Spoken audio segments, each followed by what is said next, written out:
Hi, you're watching the Times of India. I'm Aditi Prasad, and India has voted. The exit polls have spoken, and it's a historic third term for Prime Minister Narendra Modi. Now, if the numbers hold, Prime Minister Modi or Narendra Modi will become the third or second PM after Jawaharlal Nehru to retain power for the third straight term. And if some pollsters are to be believed, which many of them are talking about, then by a very huge margin, BJP's dream ambition of 400 par could also be achieved. Now, while exit polls differ on the magnitude of the victory, some giving 326, some giving 350, some giving 370, and some giving 400 par to the NDA. One thing, however, every one of them is unanimous on, and that is that these gains are powered by gains for the BJP, for the NDA in the south, in Bengal, and in Odisha. Now, I have with me senior journalist Sai Sekhar Angra. He's joining us from Hyderabad. Anurag Naidu, who is a political analyst, he's joining us live from Bengaluru. And finally, we have the Times of India Chennai's resident editor, Arun Ram, also joining us. We'll just correct him online. And Yashwant Deshmukh will be joining us shortly, the founder director for Sea Water. So let me just start with you, Sai Sekhar Angra. And is it correct to say that Modi's third term is really going to be powered? And again, if the numbers hold, if the exit poll numbers hold, then this third term is going to be powered by, brought to you by, presented by the South, by Bengal, by Odisha. South, I doubt. I don't think South is going to rally behind him the way that was projected, especially in Axis My India survey, which predicted a resounding victory for the BJP in Karnataka as well as Telangana and also Andhra. I have my own reservations about it.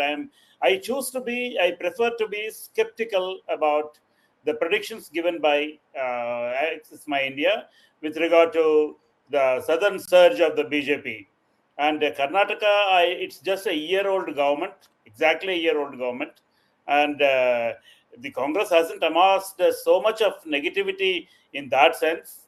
And yeah, they have made some promises in the form of 5 guarantees in Karnataka, and some of them were already under implementation, and women folk were largely in support of the Congress government, Siddaramaiah government in Karnataka. And I have my own reservations whether the BJP will be able to make so much of inroads as predicted by Axis My India, even though they got Yediyurappa's son back into their fold. I have my own reservations about upholding the validity and accuracy of Axis My But India. if you look at the graphics on your screen, I'm not just talking about Axis by India. This is a compilation. This is the projected vote share 2024 exit polls. It's across the board. All the pollsters are saying 52% is what they are talking about. In Karnataka, for instance, one of the states. And it's not far from 2019, where they had 51.7% vote share. So why do you feel that it's going to drop? Because, in 2023 assembly elections of Karnataka, all pollsters have gone seriously wrong. And Congress has made it to power. So it is not very long. It is not very long ago, just a year ago.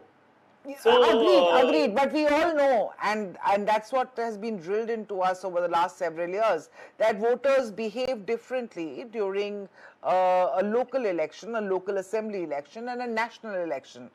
True. BJP might have gained. I am not denying that. BJP must have surely gained because BJP Karnataka is a bastion.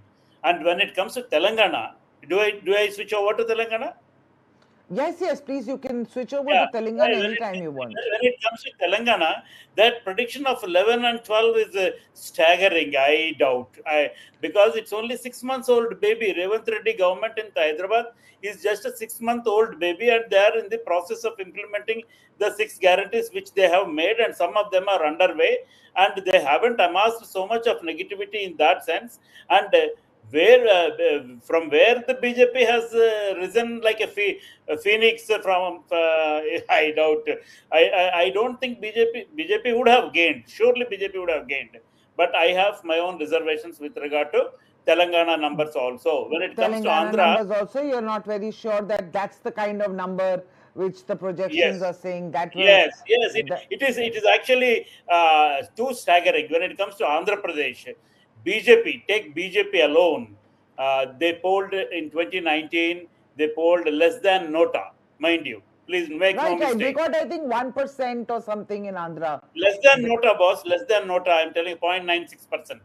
Hmm. Okay, and just because this tadka has added to the dal of Chandrababu Naidu, does it become a pudding? No, it won't. So, but Chandrababu Naidu, any credit, any rise of NDA in Andhra Pradesh, it must be credited to Chandrababu Naidu and definitely not to the BJP. BJP All has right. no Yeah, presence at all. you moved from Telangana to Andhra swiftly, but let's just focus on Telangana for a moment, Please, and please, please. and let's talk about why not. I mean, you're saying not possible again, as we said that these are exit polls, can go wrong, have gone wrong in the past, but And can go unanimous. right also. And can go Absolutely. right also. If they can Yeah. go wrong, they can automatically can go right also. So now the point I'm trying to ask here is, Telangana is one state in the south where the BJP was very confident of picking up quite a sizable number of seats. Amit Shah has campaigned there, Modi has campaigned there, and they were very confident that they're going to, and they have pushed a lot of TRS or now the BRS. People on their side, BRS leaders have shifted forces, joined the BJP. So there is, it's not that they are devoid of local leaders, the BRS faces, and now the BJP faces, I mean, some of them at least. Why do you feel that the inroads can't have been made? You talked about Revant Reddy storming into power in the local, but again, in the assembly elections last year, again, I beg to differ. I say that people vote differently in national elections and vote Very, differently in local you are elections. very true. Very true. I have a submission here. Uh, BJP has steadily been trying to consolidate its position in Telangana. I am not denying that fact. From nowhere, BJP got four Lok Sabha seats in 2019. And make no mistakes, those people are very strong. But then the same candidates were fielded for the assembly elections in just 6 months ago, and all of them were routed. They have all of them, without exception, they were all defeated in the assembly elections. And again, they have been fielded in the Lok Sabha elections, and those four are likely to get re-elected if I am right. And also, I have a feeling that BJP might increase its tally from 4 to maybe 6 or 7.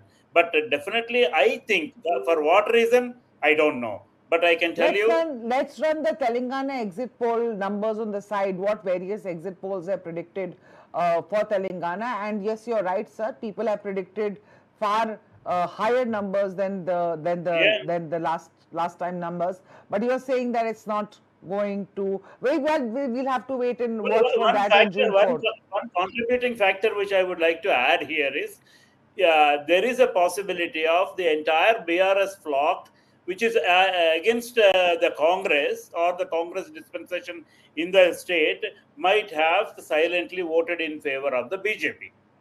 Okay. Because it is a Lok Sabha election and BRS stakes are very limited. Even though KCR may be saying 10, 12 seats and all, BRS stakes are very limited. So maybe I think people who are in favor of the BRS would have also voted for the BJP candidate only to express their indignation towards the Congress. Let's This also talk. possibility. Fair point, because also there is this entire conversation that the Revant Reddy government, they came back, they stormed into power on the back of all the guarantees that they made to the people, and 6 months into the governance mode, hardly any of those guarantees, except maybe the free bus rides for women, has actually seen the light of the day. Could True. you give us a sense of what's happening on the face of those guarantees? Again, the guarantees you have actually, Aditi, you are almost spot on in your observation. I would like to say that free bus ride has been perfectly implemented, but the requirement of buses, as opposed to the demand supply gap, is very huge.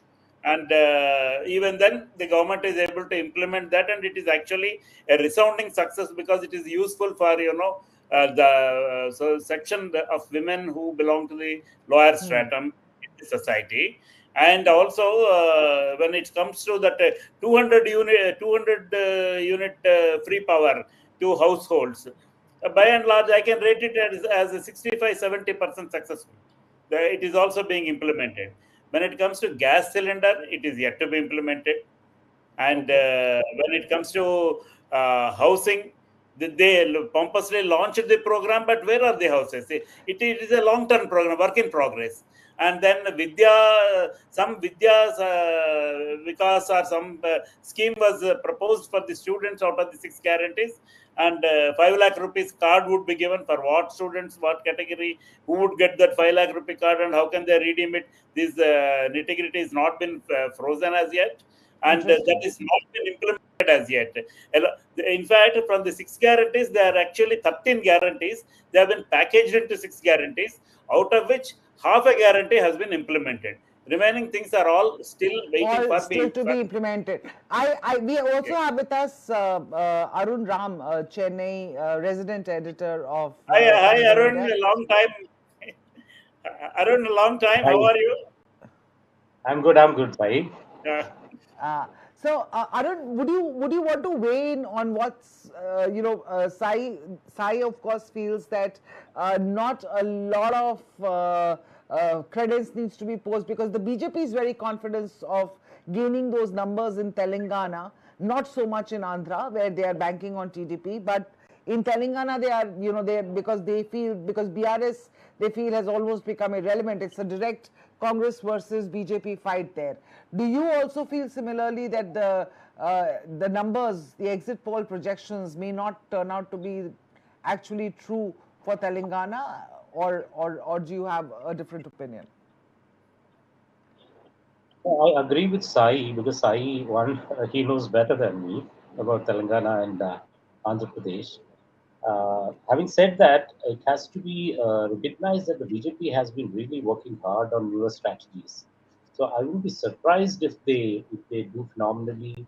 I mean, if not phenomenally well, at least exceed expectations if you are comparing with their immediate previous past performances.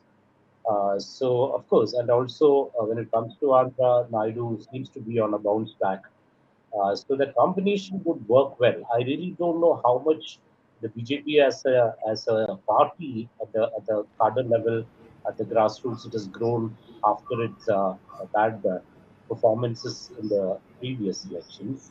But the fact that I think that the Naidu combination is exactly reaping results, and it looks like a very symbiotic relationship. It's not to say that BJP is rewriting on Naidu, but I think the chemistry and the mathematics seem to be working in favor. So I would be surprised if BJP gets a few seats, but not as many probably as projected by some of the exit polls. Okay, Yashwant Deshmukh is with us I'm now. sorry. Yashwant, welcome.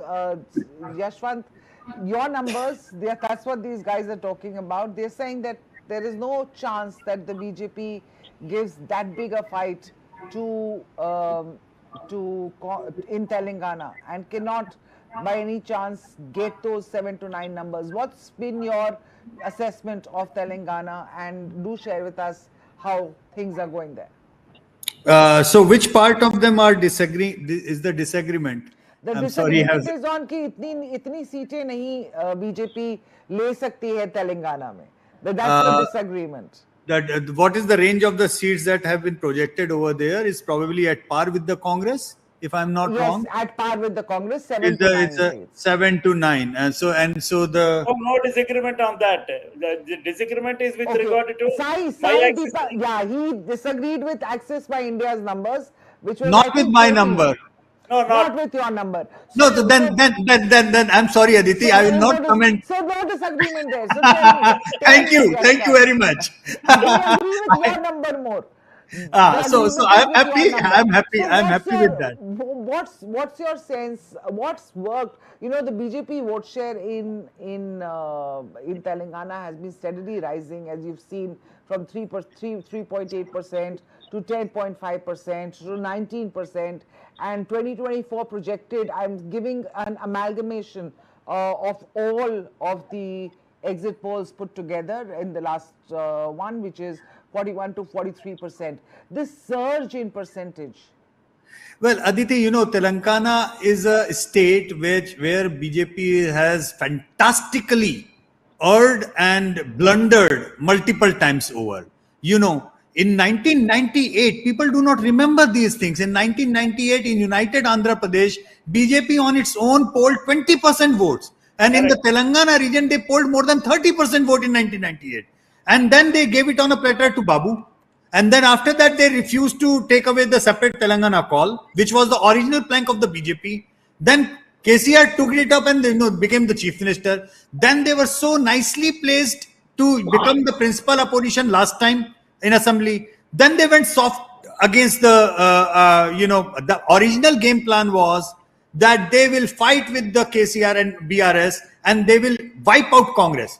But then they dumped Bandi, Sanjay, and then became softer on KCR. And the moment they did it, it opened a floodgate for the Congress to come back. Correct. All right. So that entire game plan went again. I don't know why they blundered, but they blundered. But now I think somehow they have twisted that blunder into a new strategy that, okay, we were earlier targeting to wipe out Congress. Now we would be targeting to wipe out the BRS. So that, it's a blunder stupidity which is now being converted into a mastercraft statesmanship. So now they are eating up BRS, and everybody will clap and say what a master stroke, but it is not a master stroke. It is one blunder negating another blunder, and they are somehow managing to become really good in Telangana. Telangana is a state which was for the BJP to grab 20 years back. They are arriving 20 years late in Telangana, but somehow they are arriving. And now that the situation is that they are going to eat up from here onward, eat up the remaining anti-Congress votes of BRS. And at some point of time, it will be more or less become a state like Karnataka, where the contest will become between BJP and the Congress. And like that, JDS is a fringe player in Karnataka, BRS will become a fringe player in Telangana. That's what my understanding is, but I am open to learn from my seniors over there. All right, and you're perhaps right, and perhaps that's happening from this election only, given by your own projections. 7 to 9 seats for the Congress, 7 to 9 seats for the BJP, and BRS almost wiped out of the picture. In any case, BJP had already poached enough people from the BRS to make BJP look like a mini BRS. No. BJP is not poaching people. Now Telangana is a state where BRS people are making a beeline now. Beeline, right. Okay. It's a self-destruction mode right now. BJP doesn't have to work hard in Telangana from that perspective. All right, so it's already happening there. Is there, Sai, would you agree with that? Now, going forward, is BRS wiped out? It's going to be a BJP versus Congress fight, and BJP is steadily gaining ground in Telangana. From the ground, what's your assessment? Any political party which has served 1 or 2 terms in any state or center, the question of wiping out does not arise. They would come back. If not today, tomorrow. If not tomorrow, the day after. They would come back. So for temporary gains, the members of legislative assembly or the parliament or the council or the local bodies may try to, join the ruling party of that day. Some would go with the state government. Some would go with the center. Center, particularly now, because center people are afraid because of the 4 agencies, CBI, ED, and income tax and judiciary. These are the 4 agencies which can be, which may be used by the center to trouble the people. For that reason, people are looking at BJP. But otherwise, as Yashwant was saying, BJP had a great chance in 1998, and they surrendered the interest of BJP to Chandrababu Naidu. And BJP, I don't see any future prospect for BJP to come on its own in Andhra. Telangana, now is the time. But then he has, as he rightly pointed out, to cover up one goof up, they are committing another goof up. This is right. Okay, all right. Thank you. So, but since Yashwant is going to be there for with us for a short time, he has to go somewhere else. Yashwant, 2-3 questions for you straight, and then of course I'm going to come back to my other panelists. On your exit poll, we are putting out the poll of polls there, so it's not the sea voter poll right now, but we've covered the sea voter poll extensively yesterday, and we've looked at your numbers. Your sense, because the first thing that I started with, the springboard for the BJP this time, the fear was that they're going to be losing in North and the West, where they've maxed out, so they will be losing some seats, and they are going to be gaining in the South and the East. And that's, while they've not lost that much in the North and the West, the gains are there from the South and the East, and therefore the kind of sweep, I won't say sweep, but therefore the kind of landslide that's being predicted. Would I be wrong in saying that? What's your sense?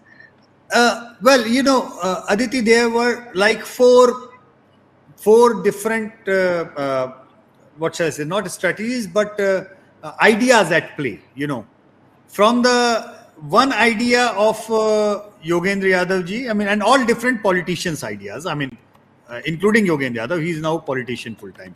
So, from his idea that these are the potential losses for the BJP, and these are the seats which are at play, and BJP loses all of them, BJP is going out of power. So, good argument. Only thing is that he forgot to think about the state where BJP can also gain. So, it's a one-way traffic. I am going to count only the things which they are going to lose. On the other extreme, then there are extreme pro-BJP kind of people saying that, okay, these are the new states which we are going to gain, but I am not going to count where I am going to lose. So, between Yogendra Yadav's 260 to somebody's 420, two political takes on that, the truth was somewhere in between.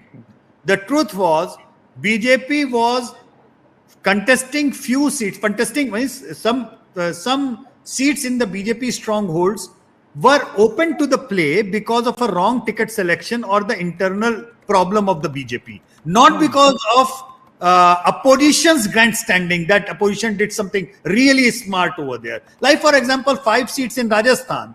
These are they were in play because wrong ticket given by the BJP. They were internal discontent. So the Congress sensed a chance, okay, I can do something over here. But they were aberrations at best. Problem is, all those aberration seats, 5 seats in Rajasthan, 3 seats in Madhya Pradesh, 3 seats in Delhi, 2 seats in Gujarat, all these aberrations which came into play because of a wrong ticket selection by the BJP or non-performance of the sitting MP of the BJP, these aberrations were then taken out of proportion by Yogenji and all his, side of the politician analyst to make it as a norm. Aberrations are aberrations, they are not norms. Congress winning a seat in Rajasthan or Madhya Pradesh, few seats, are as good as an aberration like BJP winning couple of seats in Kerala or Tamil Nadu. All right, but they are not norm. BJP winning account in Kerala is a huge thing, but it's not norm. It's an aberration. Let's say that. No? Let's understand that they have breached the 20% vote share mark in our exit poll. They are in very good condition to win 3 seats in Kerala and 2 seats in Telangana, but they are not norm. So what is happening is that if you cut out these two extremes of 400 par or 250 pe rok denge, 250 is the thing and 400 plus is the thing. If you cut out that noise, then you are in the right range to understand what is actually happening, and you have to only focus on the vote share, Aditi, not on the seat share. Because science of survey stops at the vote share estimation. The extrapolation of vote to seat with the same vote share, 10 different people can calculate you 10 different seats range. Right. So vote share wise, BJP from the last election is gaining 2% votes. NDA from the last election is gaining approximately 1% vote. Larger gain for the BJP is coming from the south, and because the turnout has dropped big time in the BJP strong belt, you know, where the BJP on its own is polling 50, 55, 60% vote, but in all those, that entire Hindi belt, the turnout went drop. So because of that turnout going down, the national level vote share of BJP might not be crossing 40%, which was in our pre-poll assessment was that BJP will cross 40%, 40 point something. That will be probably missed by 1% point because of the low turnout in the BJP stronghold belt. Because of that, nothing else. All right. Now coming down to the opposition politics and everything, yes, they played well in many of the states, particularly in Maharashtra. They have really played well, given a good contest. Mamta has played well in Bengal, given a good contest. You know, Bengal and Maharashtra, each and every seat is at play. Let's not forget that. But the overarching sentiment is that this election is about Narendra Modi and his popularity. As simple as that. Now the question is, people who are upset with the BJP's ticket selection in many of the state, people who are upset with many of the imported leaders in many of the states, are the people so angry that they will vote against Narendra Modi in order to defeat Narendra Modi? That's the $1 million question, which everybody has been speculating and making it as a norm. The simple answer, Aditi, is a big resounding no. The BJP supporters might be extremely upset with their MLAs, extremely upset with their MPs, extremely upset with their state government, their chief ministers, blah, blah, blah, blah, blah, blah, blah. But they are, at the end of the day, sticking to Mr. Modi. That's about it.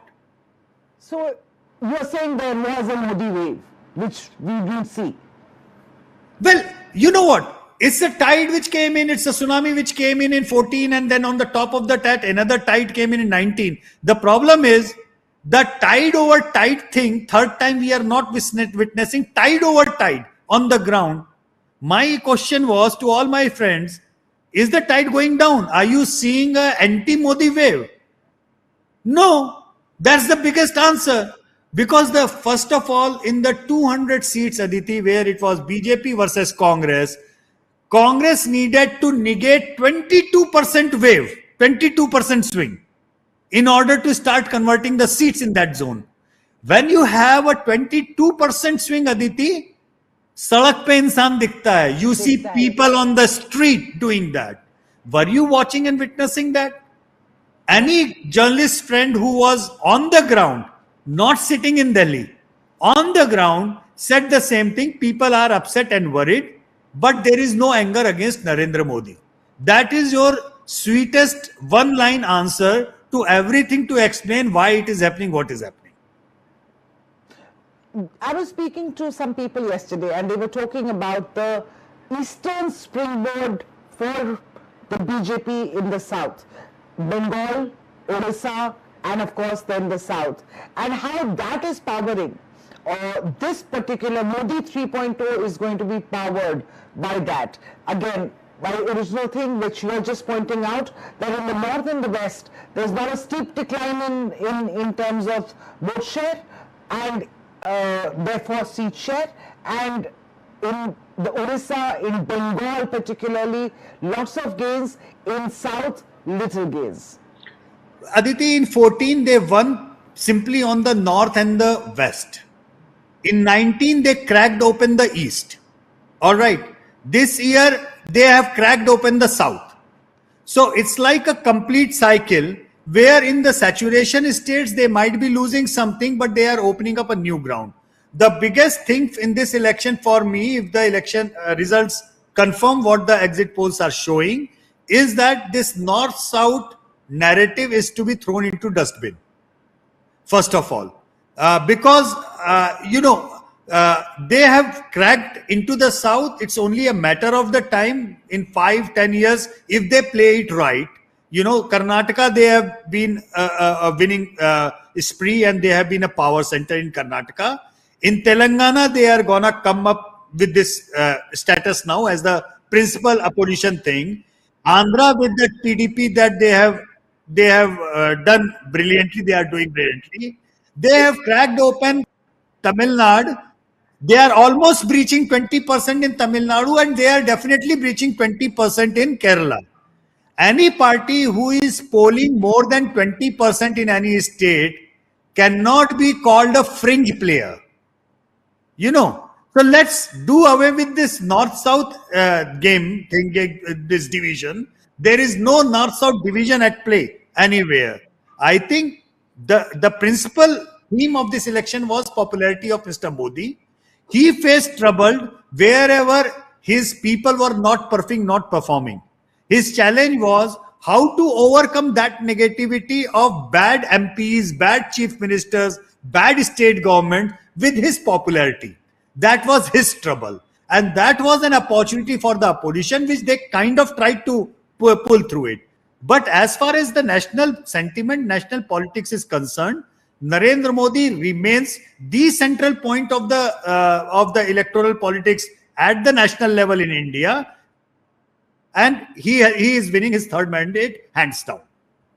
Before I let you go, Yashwant, opposition, of course, coming out in droves, talking about how exit polls are fixed, and because of Narendra Modi's fear, the exit polls were done in made in BJP's back office in order to put, have these kind of projections. डर लगता है नरेंद्र मोदी से.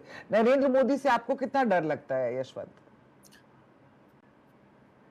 नरेंद्र मोदी से मुझे इतना ज्यादा डर लगता है कि हमें डर के कारण कर्नाटक असेंबली इलेक्शन में दिखाना पड़ा कि कांग्रेस जीत रही है. हमें नरेंद्र मोदी से इतना डर लगता है कि डर के कारण हमें तेलंगाना में ट्रैकर और एग्जिट पोल दिखाना पड़ा कि कांग्रेस दिख रही है. इतना हम डरे कि पश्चिम बंगाल में ममता बनर्जी को दिखाना पड़ा, तमिलनाडु में स्टैलिन इज विनिंग ये दिखाना पड़ा, दो बार अरविंद केजरीवाल को. मतलब नरेंद्र मोदी ने इतना डांटा, खबरदार जो तुमने दिखाया बीजेपी को जिताना है, किसी भी तरीके से यहां पर इन सब लोगों को जीता हुआ बताना, क्योंकि अगर तुम जीता हुआ नहीं बताओगे तो कल के दिन जब मैं ईवीएम फिक्स करूंगा तब कैसे बोलूंगा. So yes, I am really dead scared of Narendra Modi. Because of these reasons, his only instruction, I had to project all these opposition victories in all elections. Okay, not just you, lots of other pollsters also projected yes, of course, yes. No, I'm talking about all my colleagues, because Rahul Gandhi ji used a term as Narendra Modi's fantasy, if I'm not wrong. So I was wondering if I was... Aditi, can I ask a question to Yashwant? Sure, please go yes, ahead. Yes, please. Yashwant, the ABPC voter projections in Andhra with regard to parliament or something, and assembly is projecting Jagan Reddy's... No. We have not given any assembly projection. That's a fake news. That is circulating. We have only given the Lok Sabha projection, in which we have shown NDA as sweeping in Andhra. However, having said that, Andhra Pradesh is not known to give a split verdict. All the Andhra Lok Sabha and assembly elections have happened together, and every time they have voted in the same direction. True. So looking at my data for the Lok Sabha, I will not be surprised. In fact, I can stick my neck out and tell you that a TDP should be forming the government in Andhra Pradesh very easy. Right. Okay, Anurag Naidu, you've not had a chance to speak. Yes, no, Aditi, I have a question to Yashwant. Aditi, Yashwant, you're very popular. All my panelists want to I know. questions. Please go ahead. Okay, go ahead, Yashwant, me and Yashwant has been on several panels, and Yashwant, my question is particularly in terms of Andhra. One peculiar case that I see. Why I'm asking you is, your company is known to do scientific assessments of the data, and also Pradeep. I have good respect for you and Pradeep in this matter, right? What I've observed in Andhra, being on the ground, doing electioneering for 8 of my friends who are contesting assembly, right? What I see, Yashwant, is this time around, there was a very good election trade-off in terms of cash for vote or managing in terms of electioneering at the last mile. Both the parties did extremely well. Now, what I've observed is I get a very little sense that there might be some amount of cross-voting for assembly and parliament, which has been unprecedented, which I've never seen in Andhra before. Before, it was like either of the party races ahead in terms of electioneering. Last time, Mr. Babu fell short, Jagan was miles ahead, right? This time, I get a feeling that when I speak to a lot of voters, right, they have benefited from both the parties in the last 2 3 days, and they have a sense when they go to the booth, they have one MP, one cycle, and one fan, right? When I speak to a lot of people, they want a particular party in the state, but they since they have taken some kind of benefits from both, they want to kind of offer the other vote. Now, do you see some kind of an impact on the cross voting this time? And also, I'll give you one example: the local state level polling, the exit poll agencies, some of them which have been known for doing good predictions in the past, whether it's ARA or some other Rise or something, they give a very conflicting view. Half of them are predicting there is a heavy cross voting. Half of them are predicting, yes, there is a almost 85-90% of overlap, which you usually see in Andhra, that assembly to parliament overlap, because it's been a simultaneous election for the last 30 years. So what do you make a sense of it? Do you have some kind of an assessment in this regard? Well, if the split voting trend, which is catching on in everywhere in India, but Andhra Pradesh so far was not a part of that. If some split voting might have creeped in, it is a possibility because it's an all over India trend which is growing, electorally speaking. However, when I look into the baselines, for example, the last assembly election baseline, where Jagan is at 48%, TDP approximately 40%, and 6%, Pawan Kalyan taking away. So now, if you put in the arithmetics together, with Pawan Kalyan and BJP coming and together with them, even with 1% of the BJP in the mix, their number almost reaches at par with Jagan's number. I mean, arithmetically speaking. And if you add in a little bit of anti-incumbency to that, then you get a different picture. But one thing which I give in Anurag, that what you are mentioning is about the higher turnout of the female voters in many districts. All right. And that is something which I will say is an interesting thing to look into, because females tend to vote more on the schemes, less on the emotional issues of caste and religion thing. So if that thing is happening, then there might be some play at work. But largely speaking, in our trackers earlier to the elections as well, there was a very definite sense of anti-incumbency also taking roots in Andhra Pradesh, not by virtue of CM being unpopular, but the MLAs and the government being unpopular in that way, and to be fair, I think Jagan Mohan Reddy had a problem of riches when in terms of number of MLAs, because he won an overwhelming majority of the MLAs, and huge majority of those MLAs were non-performing. Now he certainly took in the trick of changing the tickets, giving the fresh faces. It remains to be seen if that has worked, number one. Number two, in a cyclic thing, let's also please remember, Chandra Babu Naidu is not an unpopular man either. He has his base very much intact, not just in that caste and that kind of thing.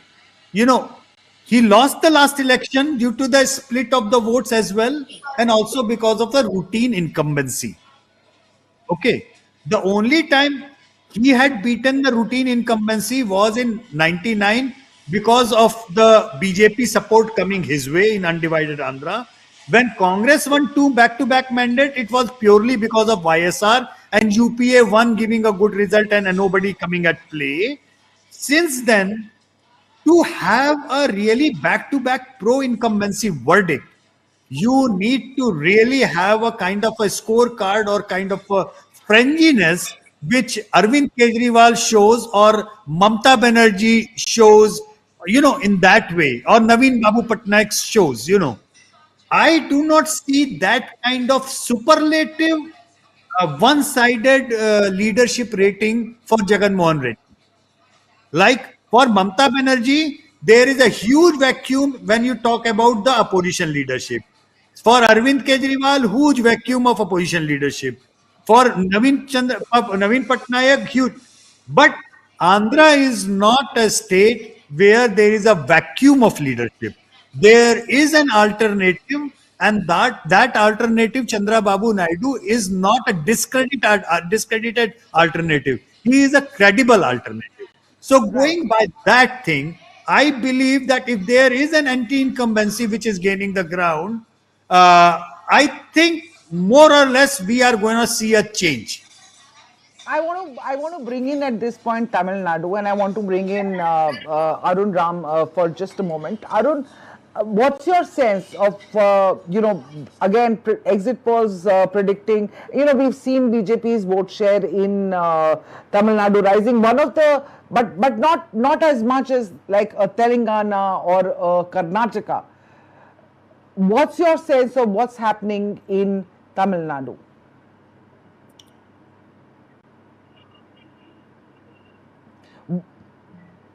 I can't hear you. Basically, because Yeah, I can hear you now.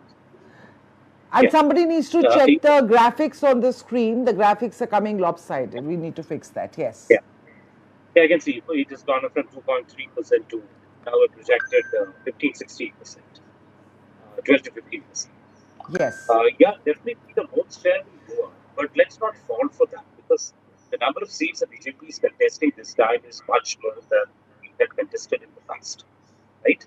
So now having split with the the number, because the nature of calculating, I think the vote share of a party is very, very misleading, very fallacious, I think. So a party which has contested all the seats obviously will have more percentage, even if it has not got many votes per seat. So the vote percentage of 12 to 15% wouldn't surprise me, wouldn't mean that the BJP has grown phenomenally. This is not to say that the BJP has not grown. Of course, the BJP has grown in Tamil Nadu over the last 10, 15 years. And that has been an organic growth. So it's expected that a party which gets only 2.32% and which has been in power at the center for a decade is expected to grow at a certain pace, which I think it is doing proportionately. There are no surprises here. But when it comes to the number of seats, I've seen some of the exit polls predicting up to 3 seats for the BJP. I don't agree with those findings, at least going by what I've seen on the ground and having spoken to people who have been in the field. For one basic problem here is the arithmetic.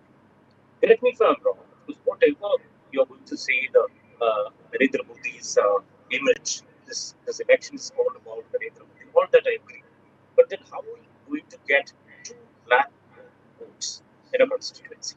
If Annamale has to win, for example, in Coimbatore, one of the BJP's hopeful suppose, he will have to get at least 2 lakh more votes than usually the BJP or its allies have been voting in a constituency like Coimbatore. I really don't know where these 2 lakh, 2.5 lakh votes are going to come. When I spoke to Annamale the day after what he said was, see, 50% of the voters in Coimbatore and other constituencies in Tamil Nadu are undecided voters, which is why everybody is referring to, the swing factors that have been in play.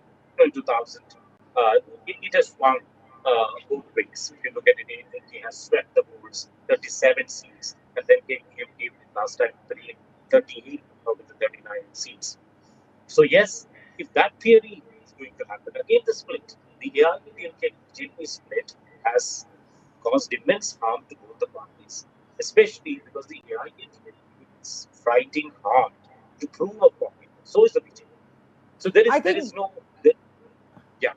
So there is no. I don't subscribe to the theories of secret pacts which Stalin has been talking about.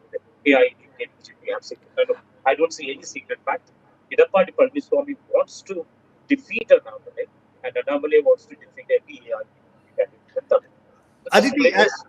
Aditi, I am not getting Arun's voice very clearly. I was just about to say that. I mean, towards the end, your voice sort of started, sort of becoming a little patchy for me also. But what I do understand, and correct me if I'm wrong, what I've heard, the bits and pieces that I could get, you're saying that you're saying vote share may increase, but seats they are not going to sort of manage there. But I think that is, Yashwant, that is what I think Annamalai the my news. number is the same. I mean, I agree because in my exit poll, I have given a big zero to BJP.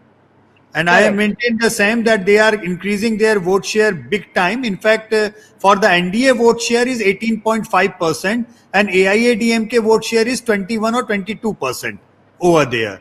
So it's like they are increasing the vote share big time, but I don't see them winning even a single seat. Honestly speaking, I would be very surprised.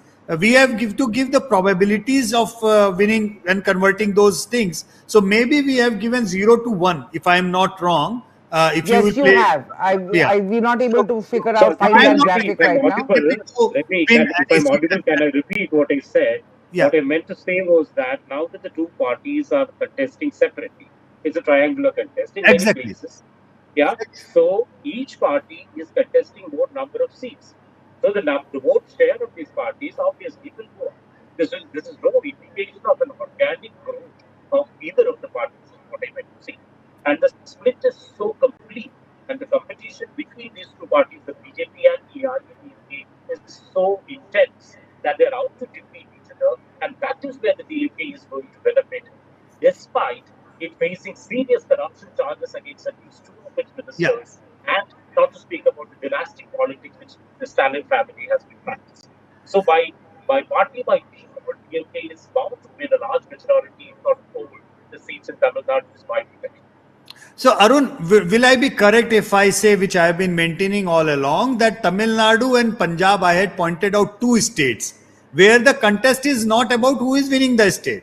We know who is winning the state. The real contest is between the two factions who are trying to become the number two or the default opposition. So, the contest is between Exactly. AIADMK and the BJP to enforce who is going to be the default opposition pole of the Tamil Nadu. In Yes, let Punjab, me let me let let me take off from that point, Yashwant. I completely agree with you. If you look at the optics and yeah, decibel levels of the campaign, I've exactly. been saying that consistently right from the beginning of the campaign that this contest is going to be for one. It's going to be for the number two slot. Two, the real contest is going to be between the real presence, the optics of the contest, the campaign is going to be between number one, that is DMK, and number three, BJP, not number two. Not number two. So Exactly. Right, and I this think might I has also said as much in someone. I was watching some interview where he said that this is not a fight for 2024. This is a fight for 2029. Where that's when, and this is 2026. Yeah, 26 is when the 26, assembly sorry, election. 2026, exactly. So the idea is to increase the vote share of the BJP, make it a viable option. Yeah. As Yeah. And Aditi, actually, Mr. Stalin right now should be the happiest man in India because of this fight. 26 is a given. The fight between AIADMK and BJP is to become the principal opposition in 26. So they are But not. Ashwin, Ashwin, let's not be surprised if they come together again. A reunion cannot be ruled out. It all No, depends no, on what that's BJP open.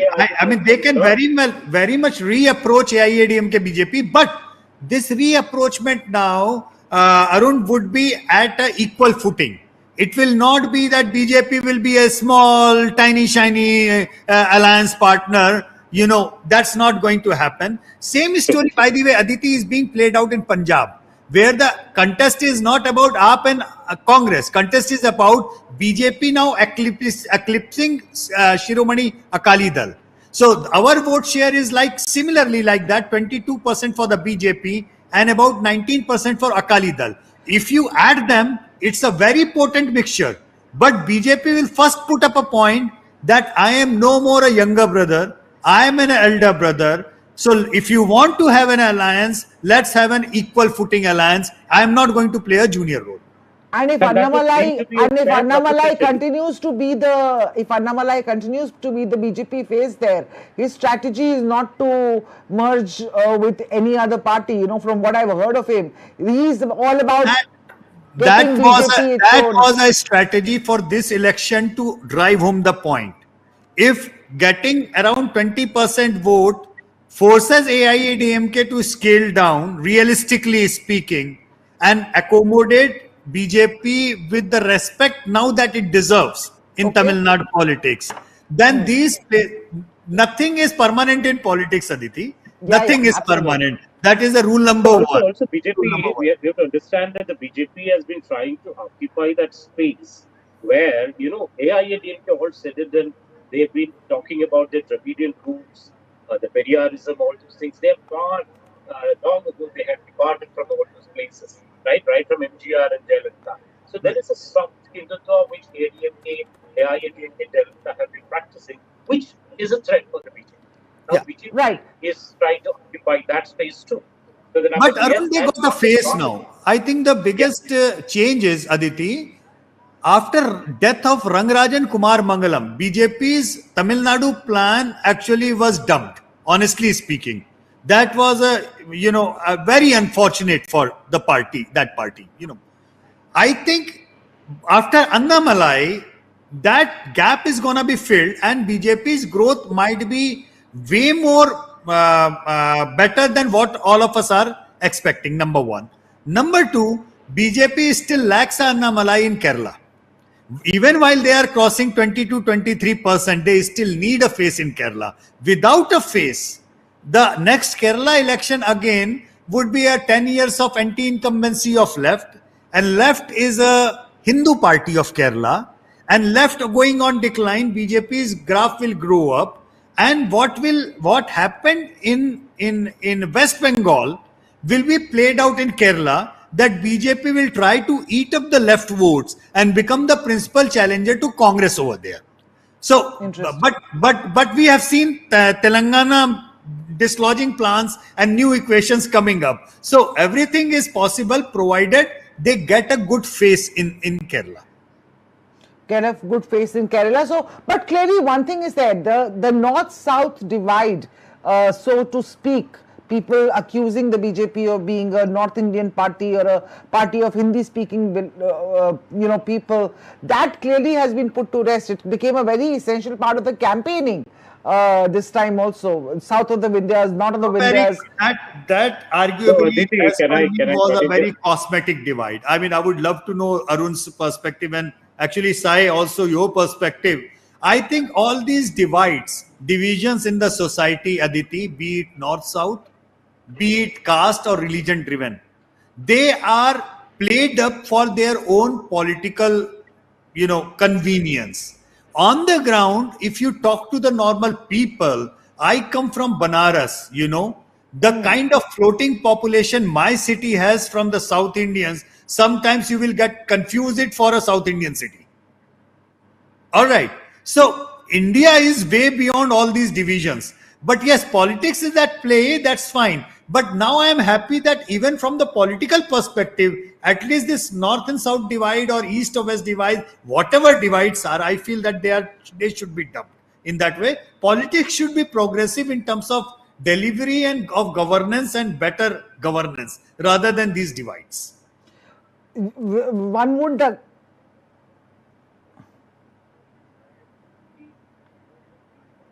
Exactly. Yeah. Absolutely.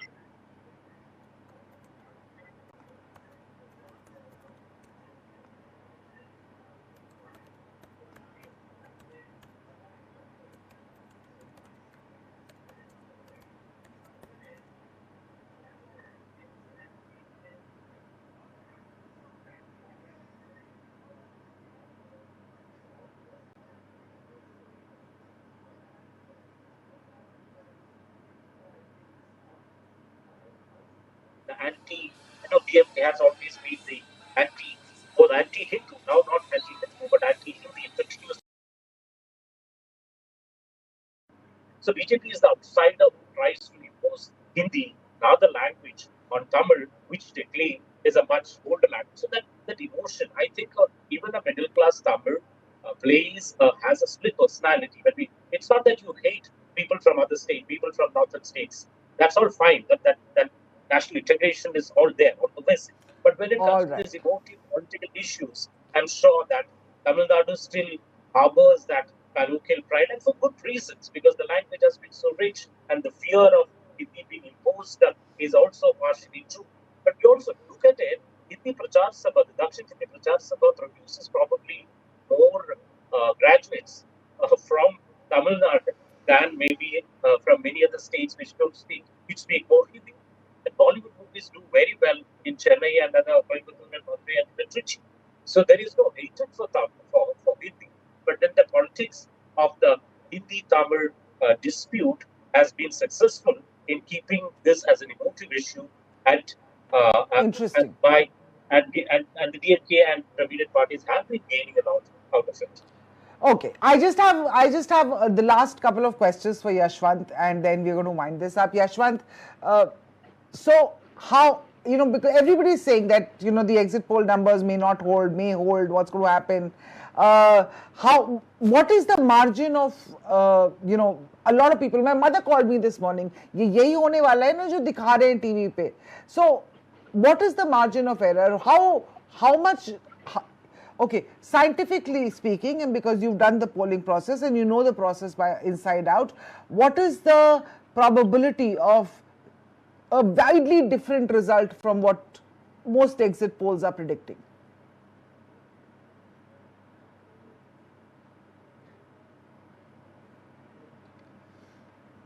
Everything goes wrong. Now, to answer that question, Aditi, you have to understand that the baseline for 2004 elections was 1999 election when Atalji became the Prime Minister, right? In 1999, when Atalji became the Prime Minister, in that election, BJP polled 24% votes, and the Congress, even in the defeat, polled 28%, 4% votes more than the BJP, right? In this round of election, the baseline is 2019 election, right? In 2019, BJP polled 37% and Congress polled 19%. That's a gap of 18% in the other direction. That's why from +4 to -18, it is a swing of almost 22% that has gone by in the last 20 years. Now, the thing is, if you look into the vote share projections, national vote share, we have projected almost 39% vote for the BJP alone and about 45% plus for the NDA, approximately 46%. Compare that to the Congress 21% that we are projecting. So between Congress and the BJP, there still happens to be between 21% and 39%. There is a gap of almost like 18%. With the 18% vote share gap, I can tell you very firmly, even if you put in the statistical margin of error 3% on the other side, the 2004 is not happening. If that is the question, कि ये पलटेगा तो नहीं, 2004 का भूत है, मेरे भी दिमाग में है, हम सबके दिमाग में है, दूध का जला छाछ भी फूंक के पीता है. We are like, all of us like once bitten twice shy. But with this kind of a huge vote share gap between the Congress and the BJP, the core equation in the 200 odd seats where it is Congress versus the BJP, that core equation is not changing.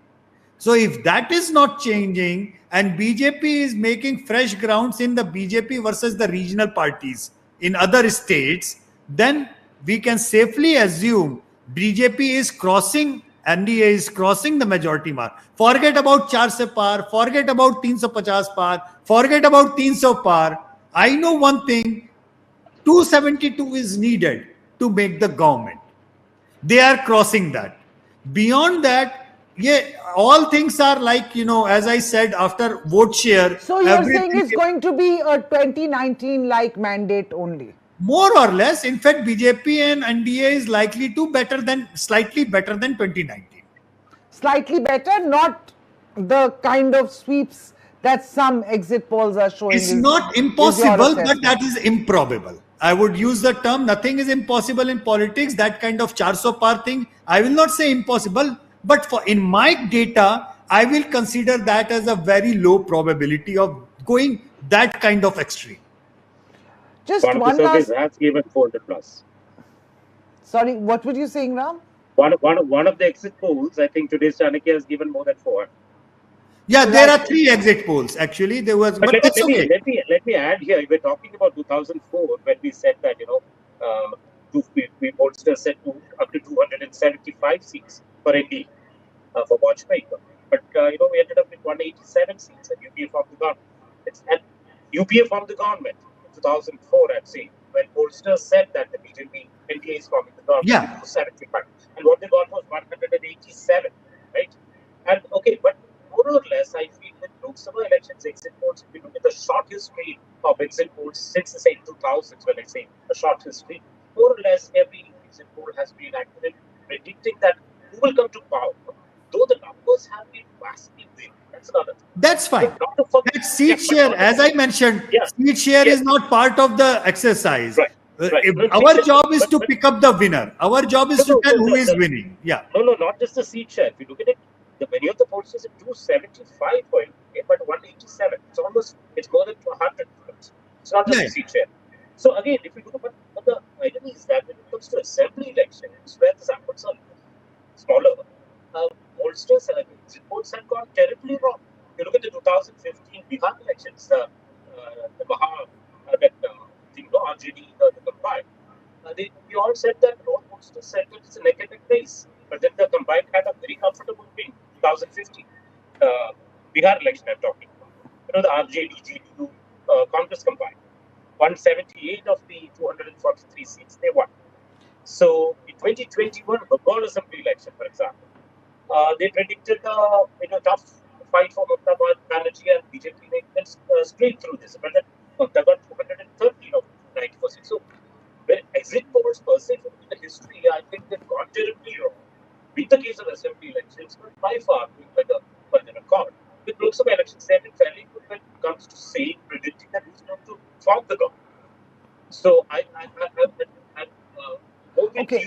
It's just slight. That looks like BJP is going to form the government, but the numbers is anybody's guess. And I suck at exit polls and that. No, Arun, I totally get your point, and that's why I have always upfront said I have always been hyper on my seat share projection, vote share projection rather than my seat share projection.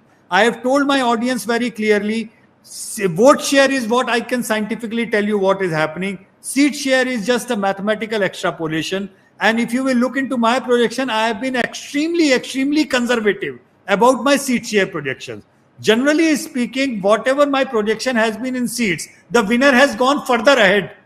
In fact, that is what the biggest complaint. There's one pollster who's agreeing कि भैया जितना मैं बोलता हूँ उससे ज़्यादा ही जाता है. जितना मैं बोलता हूँ उससे ज़्यादा ही जाता है. Everybody, all the winners are upset with me कि आपने इतनी नहीं बोली थी कि हमारी इतनी आएंगी. And I'm like, okay, that's fine. I mean, plead guilty as charged. It's fine, but that's not my job. My job is to tell the vote share and tell the which direction the trend is going. And largely in our tracker polls, Aditi, and also very well, it's not once in a 5-year job for me or C. You do it every We do it daily basis. So we are happy with that. I think it is going in the same direction. I don't see much of a change or variation from the last pre-poll tracker that we discussed to the exit poll. This is why not much is coming to me as a surprise. Now, only surprise would be if it is go to the extreme of crossing 400 or touching 400. That would be an extreme for me, honestly speaking. Similarly, I would not be very, very surprised if it is the NDA goes around 300 and BJP goes below 300. It would be an equally surprising factor for me. I am not saying that these probabilities do not matter. These probabilities are always there. Within the same vote share, these probabilities are there. But as a conservative approach, I believe BJP is crossing is 300 and NDA is crossing 350. That is my conservative number on this. Okay, I'd love to hear more from you, Yashwant. And June 5th is when you have to set aside 1 hour for me. I'm not saying June 4th, remember. I know you'll be on all TV channels. But June 5th, 1 hour, one-on-one. Yes. And I wanted, you want a confirmation from you on record right now so that I can play this back for you and say, you gave me that 1 hour. All right. 1 hour promised, Aditi, on air, on record. Arun is the witness. I will be there. 1 hour, right. Full 1 hour. Because this is very fascinating. Because this is very fascinating. And we'll do an autopsy of the postmortem. Yes, exactly. Autopsy of the postmortem. All right. Great. Thank you so much for joining us, viewers. Thank you, Arun. Thank you, Yashwant. Thank you for your time. Stay tuned to Times of India. We will come back to you tomorrow with more. 5 o'clock tomorrow, and then, of course, June 4th counting.